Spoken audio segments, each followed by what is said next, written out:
नमस्कार, आदाब, मैं रिदा खानम। आप देख रहे हैं सियासत टीवी पर साउथ इंडिया एक्सप्रेस। एक नजर डालते हैं आज के मुख्य समाचार। तेलंगाना सरकार ने एक बार फिर से किसानों को भरोसा दिलाया है कि किसानों की मदद के लिए एक बड़ा फैसला लिया गया है।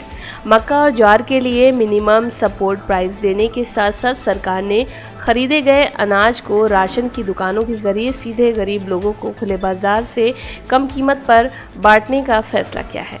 खरीदे गए अनाज को खुले बाजार में नीलाम करने के बजाय यहां अक्सर बिचौलियों को फायदा होता है। सरकार इन अनाजों को सिविल सप्लाई डिपार्टमेंट के जरिए बांटने पर विचार कर रही है ताकि ये जरूरतमंदों तक सही दामों पर पहुंच सके।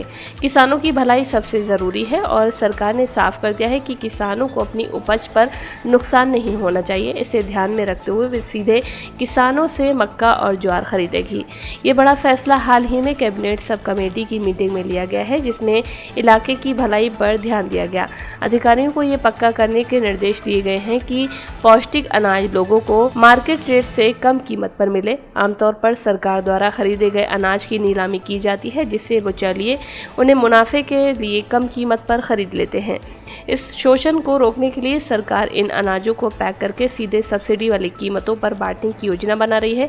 डिप्टी चीफ मिनिस्टर भट्टी विक्रमार्का ने कहा कि अनाज सिर्फ एक मार्केट कमोडिटी नहीं है, बल्कि इसे पौष्टिक खाना बनना चाहिए जो गरीबों की भूख मिटाए। इस फैसले से वेलफेयर हॉस्टल में हजारों छात्रों को फायदा होगा। सरकार ने अधिकारियों को SC, ST, BC और माइनॉरिटी गुरुकुल स्कूलों को पौष्टिक खाना पक्का करने के लिए मक्का और ज्वार की सप्लाई करने के निर्देश दिए हैं। इसके अलावा पोल्ट्री सेक्टर को सपोर्ट करने के लिए सरकार पोल्ट्री किसानों को भी मार्केट से कम कीमत पर अनाज सप्लाई करने पर विचार कर रही है। भाजपा के समर्थकों ने आज BRS के विधायक गंगुला कमलाकर के करीमनगर स्थित कैंप ऑफिस में तोड़फोड़ की और लाठियों से गाड़ियों के शीशे तोड़ दिए। ये घटना तब हुई जब BRS विधायक पाडी कौशिक रेड्डी ने केंद्रीय मंत्री बंडी संजय कुमार को ट्रक टेस्ट करवाने की चुनौती दी। इस टिप्पणी से भाजपा कार्यकर्ता भड़क उठे, जो ये मानकर वहां जमा हुए थे कि रेड्डी वहीं पर मौजूद है। ये टकराव बंडी संजय की उस मांग से शुरू हुआ जिसमें उन्होंने BRS के कार्यकारी अध्यक्ष KT रामाराव का ड्रग टेस्ट करवाने की बात कही थी।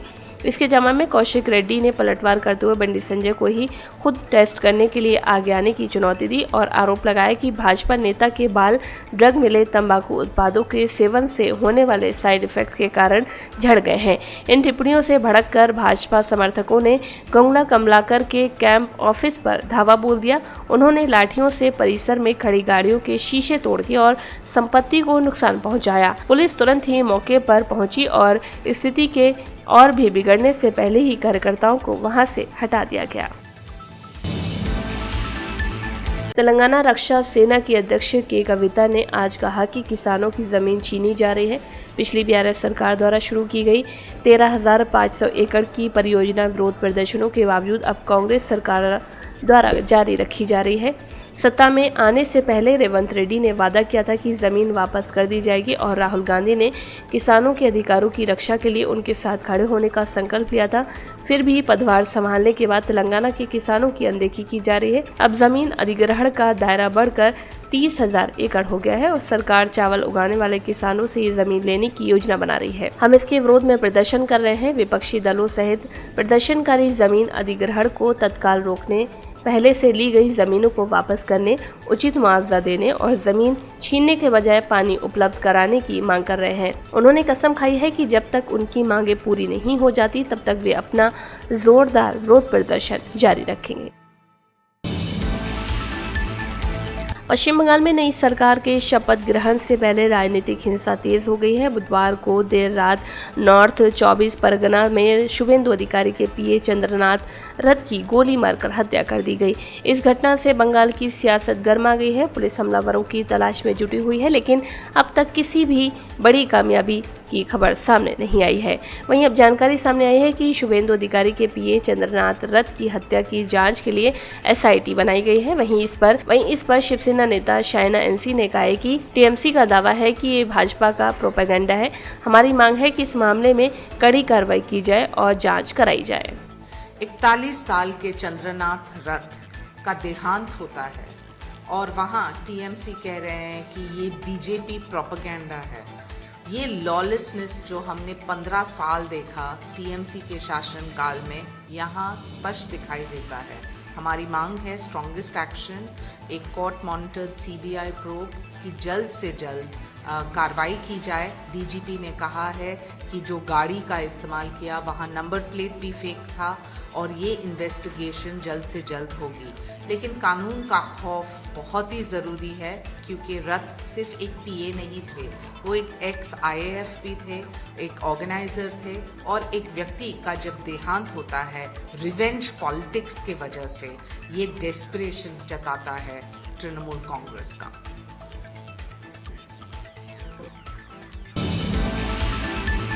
तिरुवनंतपुरम में विपक्ष के अगले नेता को लेकर चल रही अटकलों के बीच सीपीएम का नेतृत्व पिनराई विजयन का समर्थन करने के लिए मामले में काफ़ी हद तक एकजुट है।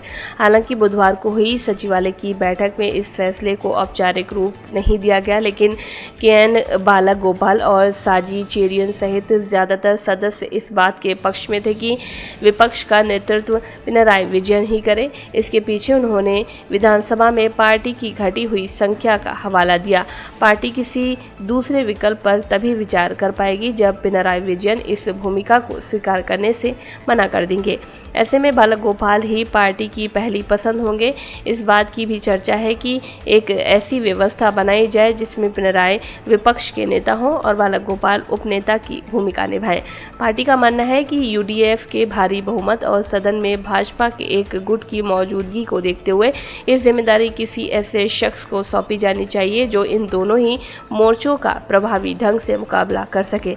इस बीच सीपीआई के एक धड़े ने पिनराई को विपक्ष का नेता बनाए जाने का विरोध किया है। दिल्ली में मीडिया से बात करते हुए सीपीआई सांसद संतोष कुमार ने नेतृत्व में बदलाव की मांग की है। ये बेहद ही शर्मसार हार है। हमने कभी भी ऐसी करारी हार की उम्मीद नहीं की थी। इसके कई कारण हैं। आंदोलन का नेतृत्व करने के लिए हमें नए चेहरों की जरूरत पड़ेगी। केरल में अगला मुख्यमंत्री तय करने के लिए कांग्रेस के विधायक दल की आज पार्टी मुख्यालय में बैठक हुई। कांग्रेस ने 2026 के विधानसभा चुनाव में 63 सीटें जीती हैं। इसी को देखते हुए ये बैठक की गई है। बैठक में आईसीसी के पर्यवेक्षक मुकुल वासनिक और अजय माकन भी मौजूद रहे। ये दोनों नेता बुधवार से ही तिरुवनंतपुरम में है। चांडी ओमन ने कांग्रेस विधायक दल की बैठक में हिस्सा लिया। बैठक के बाद उन्होंने कहा कि कांग्रेस की एक तय प्रक्रिया है। हम केरल की जनता की ओर से चुने गए विधायक हैं। हमने अपनी राय पार्टी के सामने रख दी है और उसी के आधार पर पार्टी सही फैसला लेगी। उन्होंने आगे कहा कि मैंने अपनी बात पार्टी नेतृत्व को बता दी है। मैं सार्वजनिक रूप से इस पर टिप्पणी नहीं करना चाहता। मेरा नेतृत्व सही समय पर फैसला करेगा। कांग्रेस सांसद कुमारी शैलजा ने कहा कि कांग्रेस पार्टी और यूडीएफ ने केरल में बहुमत हासिल कर लिया है। अब कांग्रेस वहां पर सरकार बनाएगी और ये दिखाएगी कि लोगों के लिए कैसे काम किया जा सकता है। केरलम में कांग्रेस पार्टी को, यूडीएफ को बहुत भारी अच्छा बहुमत मिला है।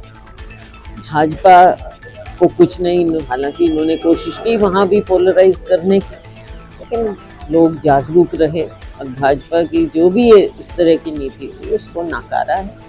और वहाँ पर कांग्रेस का जो 10 साल का एलडीएफ का राज रहा, तो उसकी असलियत भी सामने आ गई और कांग्रेस पार्टी अब वहाँ पर सरकार चलाकर दिखाएगी कि कैसे लोगों के लिए काम किया जाता है, वो दिखाएंगे।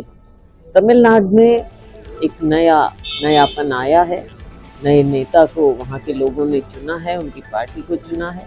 कांग्रेस पार्टी का फैसला है, हम उनको समर्थन देंगे और हम उम्मीद करते हैं कि आने वाले 2-4 दिन में जो रिक्वायरमेंट है बहुमत की, वो पूरी हो जाए। तमिलनाडु विधानसभा चुनाव के नतीजे आने के बाद अब तक नई सरकार के गठन को लेकर तस्वीर साफ नहीं हो पाई है।